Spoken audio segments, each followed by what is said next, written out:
And on a positive note tonight, she lived 45 years without knowing who her biological mother was. And now a St. James woman achieved her dream of knowing her family, and they were right next to her all along. Erin Colton has this story.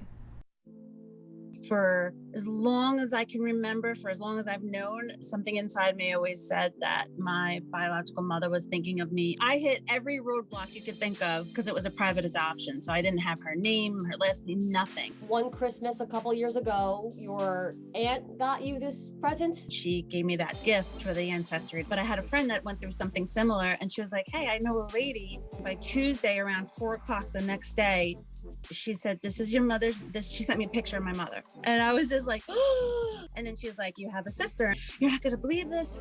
You have a cousin. She's right here in Smithtown. My mom told Debbie on the phone that night, she was crying so happy. I want to see her. I want to talk to her. I want to meet her. What was that moment like?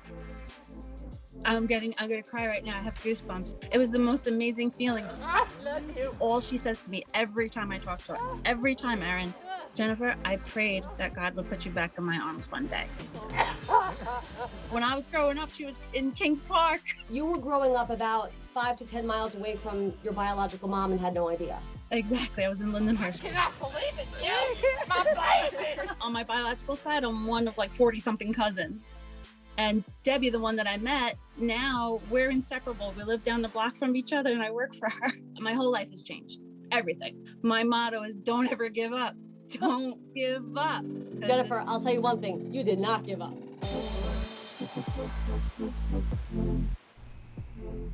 And remember, you can get that full half hour of stories just like that one every Friday night here on News 12. Join us for On a Positive Note. That's at 7 p.m.